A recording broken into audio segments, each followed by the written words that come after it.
అధికార పార్టీ ప్రభుత్వ వ్యతిరేకతను ఎదుర్కొంటోంది. ప్రతిపక్షం మరింత బలహీనపడింది. ఇలాంటి పరిస్థితుల్లో మూడో అతిపెద్ద పార్టీకే ఎన్నికల్లో విజయ అవకాశాలు ఎక్కువగా ఉంటాయి. సరైన ప్రణాళిక, పక్కా వ్యూహంతో ముందుకెడితే విజయం తథ్యం. ప్రస్తుతం ఎన్నికలు జరుగుతున్న ఉత్తరప్రదేశ్లో భాజపా సరిగ్గా ఇలాంటి పరిస్థితిలోనే ఉంది. 15 ఏళ్ల తర్వాత యూపీలో విజయం సాధించాలని పోరాటం చేస్తున్న కమలదళం అధికార పార్టీపై ఉన్న అసంతృప్తిని, ఇతర పార్టీల బలహీనతలను సొమ్ము చేసుకుని గద్దెనెక్కేందుకు పక్కా ప్రణాళికలతో ముందుకు వెళుతోంది. సార్వత్రిక సమరంలో ఉత్తరప్రదేశ్లో దక్కిన అనూహ్య విజయంతో రెట్టించిన ఉత్సాహంతో బరిలో దిగుతున్న కాషాయ పార్టీ ఓటర్లను ఆకట్టుకునేందుకు అన్ని విధాలా ప్రయత్నిస్తోంది. ప్రజా సంక్షేమమే పరమావధిగా విద్యార్థులు, మహిళలు, రైతులను ఆకట్టుకునేందుకు హామీల వర్షం గుప్పించిన భాజపా ఎన్నికల ప్రణాళికపై ప్రత్యేక కథనం.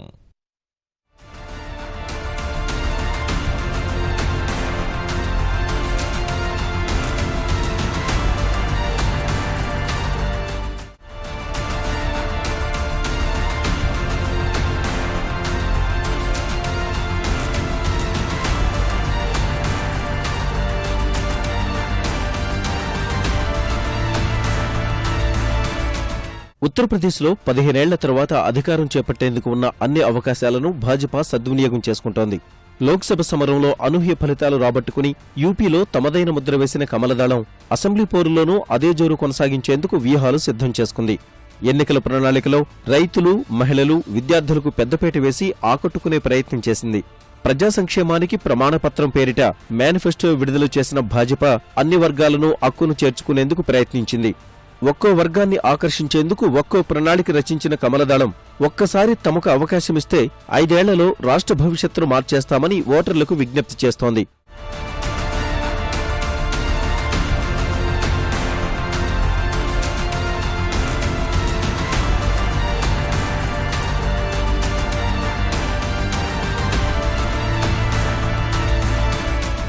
ఏళ్ల తరబడి నానుతున్న అయోధ్యలో రామమందిర నిర్మాణ అంశాన్ని భాజపా మరోసారి తెరపైకి తెచ్చింది. హిందుత్వ ఎజెండాతో ముందుకు సాగుతున్న కమలదళం హిందువుల ఓట్లను ఆకర్షించేందుకు రామమందిర నిర్మాణాన్ని మేనిఫెస్టోలో ప్రస్తావించింది. 15 ఏళ్లుగా రాష్ట్రంలో అధికారం కోసం వేచి చూస్తున్న భాజపా ఎలాంటి వివాదాలు లేకుండా రాజ్యాంగ నిబంధనలకు లోబడి ఆలయం కట్టి తీరుతామని స్పష్టం చేసింది. ఈ వాగ్దానం ప్రస్తుత ఎన్నికల్లో భాజపాకు ఓట్ల వర్షం కురిపిస్తుందని నిపుణులు అంచనా వేస్తున్నారు. కేంద్ర ప్రభుత్వం ఈ మధ్య ప్రవేశపెట్టిన పథకాలన్నింటినీ ఉత్తరప్రదేశ్లో ఎక్కువ ప్రచారం చేసుకుంటుంది. ముఖ్యంగా డిమానిటైజేషన్ అనేది ఉత్తరప్రదేశ్లో చాలా ఎక్కువ ప్రచారం చేసుకున్నారు. వాళ్ళ యొక్క మేనిఫెస్టోను పరిశీలించినట్లయితే వాళ్ళు ఒకటి చెప్తా ఉన్నారు, మేము పూర్తి అధికారంలోనికి వస్తే ఉత్తరప్రదేశ్లో రాష్ట్రంలో తప్పకుండా రామ మందిర్ నిర్మించి తీరుతామని చెప్పి హిందూ ఓటర్ను ప్రభావితం చేస్తూ ఉన్నారు. ఈ రామ మందిర్ విషయంలో అది క్లియర్ కట్టుకుంది, అధికారం వచ్చేస్తే వెంటనే చేసేస్తారు. హిందువులు ప్రధానంగా, హిందుత్వం ప్రధానంగా, ఆ అంశం ప్రధానంగా రామమందిరం, ఎందుకంటే మన దేశంలో రామునికి ఉన్నటువంటి గౌరవము, రాముని పూజించే తత్వము ఇదంతా ఎక్కువ ఉంది. కాబట్టి ఈ హిందువులు ఆరాధించేది ఒక రాముడు, ఒక సకల సద్గుణాభిరాముడు అనేటువంటి భావంతో మనం ఒక పూజిస్తాం. కాబట్టి ఆ భావాన్ని సొమ్ము చేసుకోవడానికి మళ్ళీ కూడా రాజ్యాంగ పరిధిలో అయితే ఒక మెలిక కూడా పెట్టింది. రాజ్యాంగ నిబంధనలకు మేరకు అయోధ్యలో దివ్యమైన భవ్యమైన రామమందిర నిర్మాణానికి కృషి చేస్తామని చెప్పింది. ఉత్తరప్రదేశ్లో గద్దెనెక్కాలంటే ముస్లింల ఓట్లు అత్యంత కీలకమని భావించిన భాజపా వారికి ఎన్నికల ప్రణాళికలో పలు ఆకర్షణీయమైన హామీలిచ్చింది. వివాదాలకెక్కిన ట్రిపుల్ తలాక్ పద్ధతిపై భాజపా ఆచితూచి స్పందించింది. ఈ విధానంపై మహిళల అభిప్రాయం సేకరించి తమ వాదనను కూడా క్రోడీకరించి సర్వోన్నత న్యాయస్థానానికి నివేదిస్తామని, సుప్రీంకోర్టు స్పందన ఆధారంగా ముందుకు వెళ్తామని స్పష్టం చేసింది.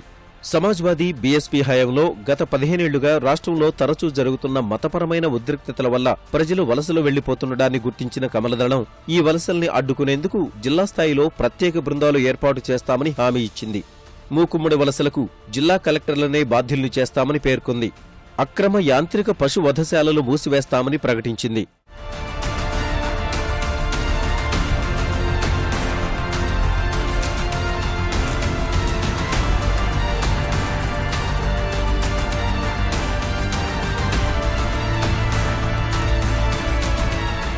అధికారంలోకి రావాలంటే యువత ఓట్లే ముఖ్యమని గ్రహించిన భాజపా విద్యార్థులకు పలు ఆకర్షణీయమైన వాగ్దానాలిచ్చింది.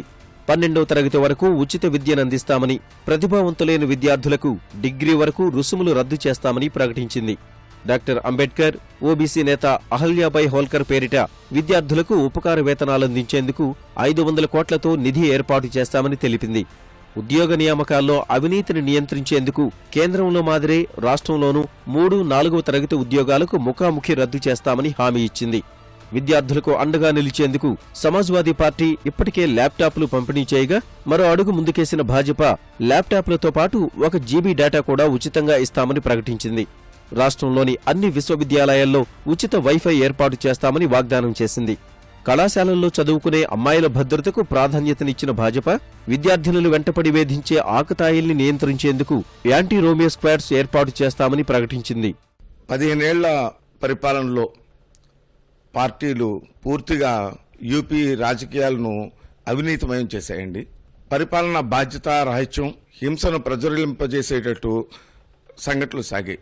కులాన్ని చాలా ఎక్కువ స్థాయిలో వాడుకున్న రాష్ట్రంగా ఉత్తరప్రదేశ్ రాజకీయాలు నిరూపిస్తున్నాయి. ఈ తరుణంలో నరేంద్ర మోడీ గారి నాయకత్వంలో ఒక సుస్థిర ప్రభుత్వాన్ని ఏర్పరచడానికి యూపీలో సాయశక్తుల బీజేపీ కార్యకర్తలు, పార్టీ శ్రేణులు అందరూ కూడా కృషి చేస్తున్నారు. యువతకు ఎక్కువగా అవకాశాలు కల్పించడానికి అనేక చర్యలు చేపట్టారు.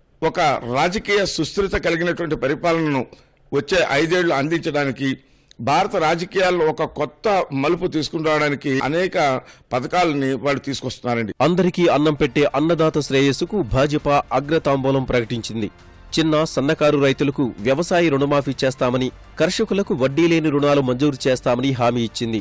వ్యవసాయాభివృద్ధికి 5 ఏళ్లలో 150 కోట్లతో నిధి ఏర్పాటు చేస్తామన్న మేనిఫెస్టో 24 గంటలు విద్యుత్ సరఫరా ఉండేలా చూస్తామని, పేదలకు తక్కువ ధరకే విద్యుత్ అందిస్తామని పేర్కొంది. అతివల భద్రతకు అత్యంత ప్రాధాన్యమిచ్చిన కమలం పార్టీ అధికారంలోకి వస్తే స్త్రీల రక్షణకు 3 మహిళా బెటాలియన్లు ఏర్పాటు చేస్తామని హామీ ఇచ్చింది. రాష్ట్రంలో ఎక్కడైనా 100 నంబరుకు ఫోన్ చేస్తే పావుగంటలోనే పోలీసులు వచ్చేలా చూస్తామని తెలిపింది. పెరోల్పై బయటికి వచ్చిన నేరగాళ్లను మళ్లీ 45 రోజుల్లోనే కారాగారానికి పంపే ఏర్పాట్లు చేస్తామని స్పష్టం చేసింది. గనుల అక్రమ తవ్వకాల్ని అడ్డుకునేందుకు ప్రత్యేక దళం నియమించబోతున్నట్లు కూడా ప్రకటించింది. ఆహార శుద్ధి కేంద్రాల ఏర్పాటు, అంకుర పరిశ్రమలకు 1000 కోట్లతో నిధి, ఇంటింటికి మరుగుదొడ్డి, వంట గ్యాస్ కనెక్షన్, నగరాల్లో గొట్టపు మార్గాల ద్వారా గ్యాస్ కనెక్షన్, పేదల ఇంట్లో పుట్టే ఆడ శిశువుకు 5,000 సాయం, వితంతువులకు 1,000 రూపాయల పింఛన్ తదితర హామీలు ఉత్తరప్రదేశ్లో భాజపాకు అధికారం కట్టబెట్టే అవకాశముందని నిపుణులు విశ్లేషిస్తున్నారు. భారతీయ జనతా పార్టీ ఇప్పుడు తన వ్యూహాన్ని పదును పెడుతోంది మళ్ళీ. ఎందుకంటే కాంగ్రెస్, అఖిలేష్ నాయకత్వంలో ఉన్నటువంటి ఈ 2 పార్టీలు ఒక కూటమిగా ఏర్పడినాయి కనుక ఒక గట్టి పోటీ ఇచ్చేటువంటి ఒక పరిస్థితి ఇప్పుడు యూపీలో ఉంది. అసెంబ్లీ స్థానాల పంపిణీలో కూడా సామాజిక న్యాయం పాటించడం కొంత వాస్తవిక దృష్టిని ప్రదర్శించారు. బీసీలు, జాతవేతర దళితులు వీళ్ల మద్దతుతో, అగ్రవర్ణాల అండతో బీజేపీ యూపీలో అధికారం రావడానికి తన వ్యూహాన్ని పదులు పెడుతోంది. కేంద్రంలో ఇటీవల ప్రవేశపెట్టిన బడ్జెట్లో గ్రామీణాభివృద్ధికి, మౌలిక సదుపాయాల కల్పనకు కూడా ప్రాధాన్యత ఇవ్వడం వల్ల ఆ వర్గాలను ఆకట్టుకునేటువంటి ప్రయత్నం బీజేపీ అదేవిధంగా కేంద్రంలో ఎన్డీఏ ప్రభుత్వం చేస్తుంది. దారిద్ర్య రేఖకు దిగువన ఉన్నవారికి 2 లక్షల రూపాయల వరకు జీవిత బీమా కల్పిస్తామని భాజపా హామీ ఇచ్చింది. అన్ని గ్రామాలకు మినీ బస్సులు వచ్చేలా ఏర్పాట్లు చేస్తామని చెప్పింది. బుందేల్ఖండ్ సర్వతోముఖాభివృద్ధికి కృషి చేస్తామని హామీ ఇచ్చిన భాజపా కేంద్రం యూపీకి 1,00,000 కోట్ల ప్రత్యేక ప్యాకేజీ ప్రకటించినా రాష్ట్రంలో ఏమాత్రం అభివృద్ధి జరగలేదని చెబుతూ ప్రభుత్వ వైఫల్యాన్ని ప్రజలకు వివరించింది. అధికార పార్టీ గూండాలే భూకబ్జాలకు పాల్పడుతున్నారని, శాంతి భద్రతలు పూర్తిగా క్షీణించాయని విమర్శించింది. 15 ఏళ్లుగా పాలన సాగించిన బీఎస్పీ, సమాజ్వాదీ వెనుకబడిన రాష్ట్రాన్ని మరింత వెనక్కి నెట్టాయని ఆరోపించిన భాజపా మోదీ నాయకత్వమే దేశానికి శ్రీరామరక్ష అని స్పష్టం చేసింది. బీమారు పథకంలో బీహార్, మధ్యప్రదేశ్, రాజస్థాన్ రాష్ట్రాలు మోదీ నాయకత్వంలో అభివృద్ధి చెందగా ఉత్తరప్రదేశ్ మాత్రం వెనుకబడే ఉందన్నది భాజపా వాదన. అగ్రవర్ణాలు, ముస్లింలు, దళితులు, మహిళలు, విద్యార్థులు అన్ని వర్గాలను ఆకట్టుకునేలా మేనిఫెస్టోలో వరాలు జల్లు కురిపించిన భాజపా టికెట్ల కేటాయింపులోనూ అన్ని సామాజిక వర్గాలకు సమప్రాధాన్యమిచ్చింది. కేంద్రంలో 2.5 ఏళ్లలో చేపట్టిన పథకాలను విస్తృతంగా ప్రజల్లోకి తీసుకువెళ్లడంతో పాటు అవినీతి, నల్లధనాన్ని సమూలంగా నిర్మూలిస్తామని ప్రజల్లో గట్టి నమ్మకం కలిగించింది. 2012లో 47 సీట్లే దక్కినా 2014 లోక్సభ ఎన్నికల్లో అనూహ్యంగా పుంజుకుని 80లో 71 స్థానాలు గెలిచిన భాజపా ప్రస్తుత ఎన్నికల్లోనూ జోరు కొనసాగించాలని పట్టుదలతో ఉంది. మూడింట రెండొంతులు అంటే దాదాపు 300 స్థానాలకు పైగా జయకేతనం ఎగురవేసి ఉత్తరప్రదేశ్లో కమలాన్ని వికసింపచేయాలన్నది భాజపా లక్ష్యం. ఈ నెల 11 నుంచి మార్చి 8 వరకు మొత్తం 7 దశల్లో జరిగే యూపీ ఎన్నికల్లో భాజపా ప్రణాళికలు, హామీలు ఏ మేరకు ప్రజల్ని ఆకట్టుకుంటాయోనన్నది మార్చి 11న తేలిపోనుంది.